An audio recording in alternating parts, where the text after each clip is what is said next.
Well, greetings. And this video, I'm going to try to explain a little bit of how somebody might try to get some value added from either their farm or ranch. Um, sort of, you can put this idea to a value added to whatever you happen to have.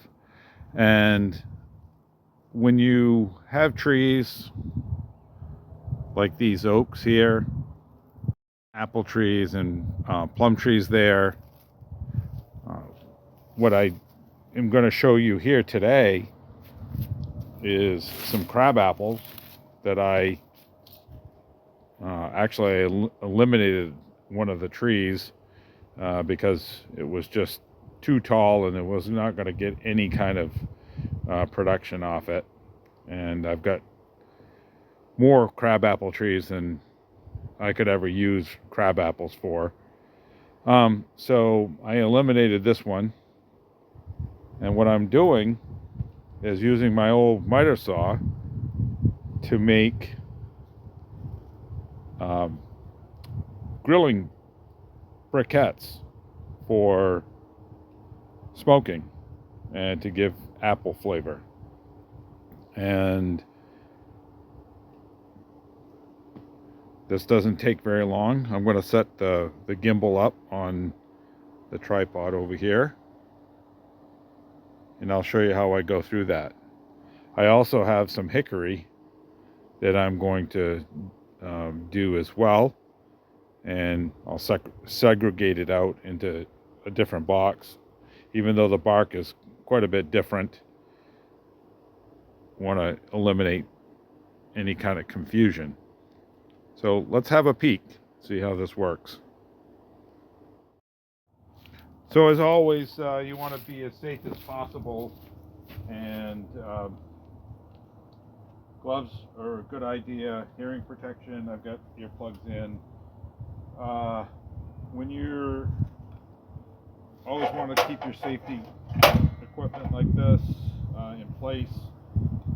I have found that as I go through and cut these down and the piece gets shorter than I'm holding, I'll take a picture of it and I'll show you um, the blade actually grabs. I can't hold the stick of wood as well, and so it did grab it, and it will bind the blade up, and I actually had to kind of take things apart. That was last year. So with anything like this, you want to get rid of this stuff first. And this is a Ryobi, and it will take a 4-inch piece of lumber. So that's its limitation.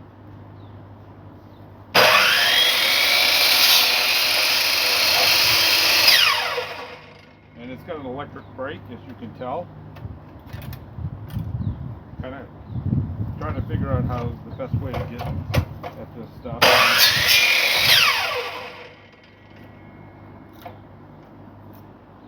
This is definitely not like cutting lumber with it.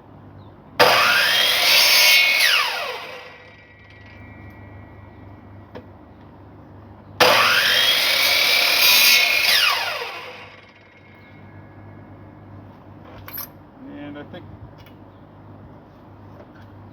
yeah, I can't really get that. And I lost my little pruning shears, so,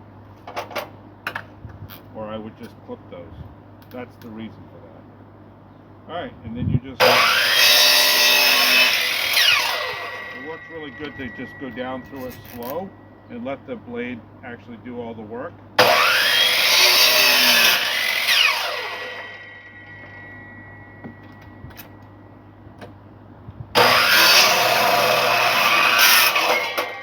And anytime you run into knots, that's what happens.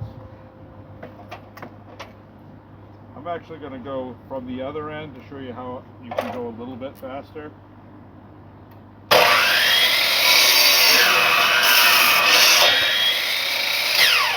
Yeah, this piece isn't going to allow for that. I went over and grabbed another piece. This is more like a piece of firewood.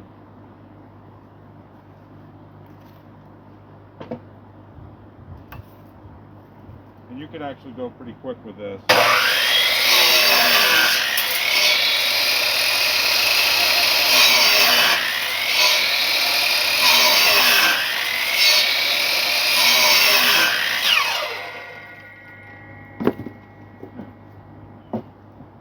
This was an entire tree, and so this is part of the trunk, I believe. It was last year, and I brought it up with my tractor, and so rather than cutting this up with a chainsaw, this actually works really well. I did it in sort of like the piece that I was just showing you. And you could do another one right to the side, and then just work it up.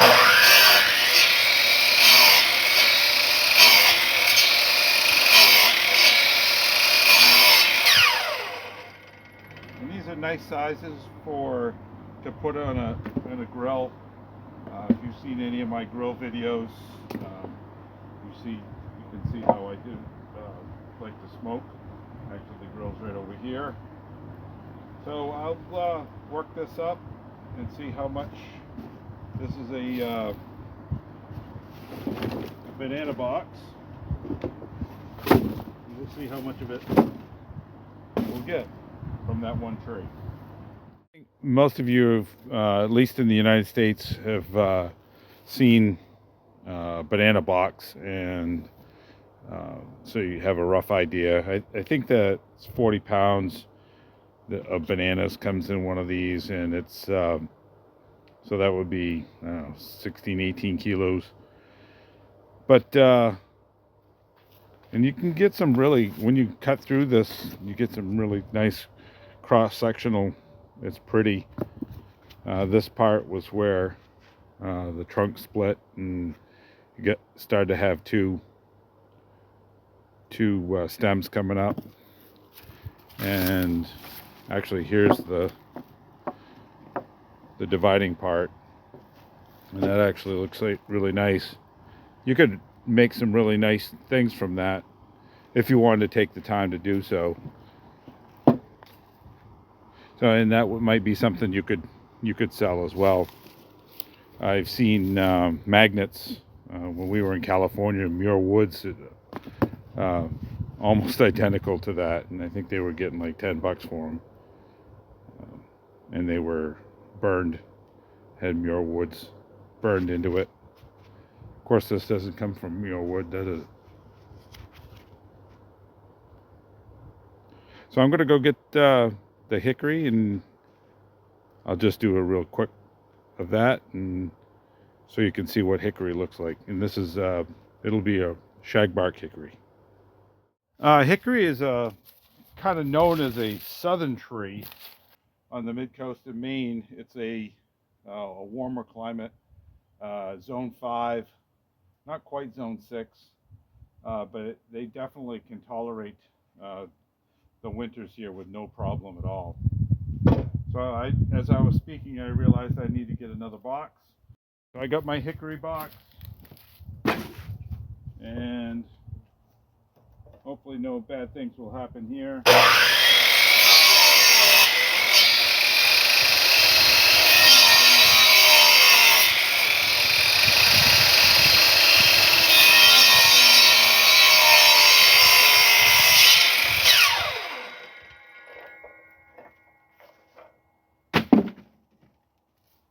And I'll give you an example of maybe doing this.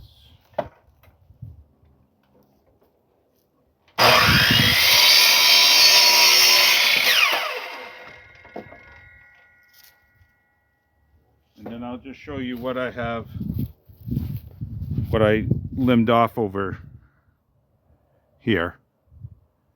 And that's that little pile there just to the right of the fireplace. So I think the last thing I'd like to show you, we'll bring that back over this way,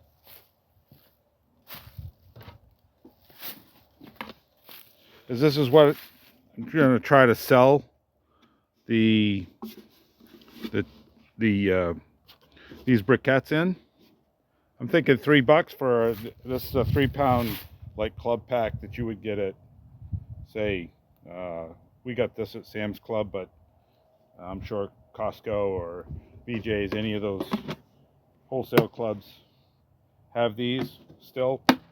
And we've got a bunch of them. And so $3, I think that's some pretty good stuff.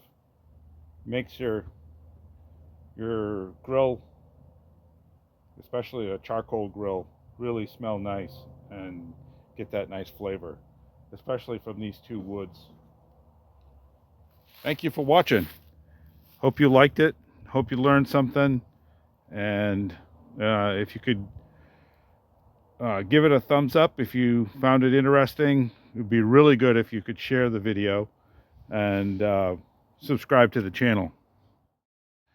Well, this is the next morning, and I should really kind of tidy up what I did yesterday and give a full explanation. And so this over here is the hickory. This over here is the apple. I looked at the timestamp for starting cutting the apple, and that was at 1:45. And the last video that where I started to do the hickory was 2:20, and I probably worked on this hickory for at least the same amount of time that I did the apple. So another 40 minutes, we'll call it an hour. And so I'm still thinking $3 is a good target price for these. And you can see about how much of that added to the volume of the box. So I think you really need to consider that kind of stuff. I'm going to be, there's a local flea market that is reopening here in town, and along with my other produce and other things, looking at selling these there. So thank you. I said thank you before, but you can't say thank you enough. I really appreciate all your time.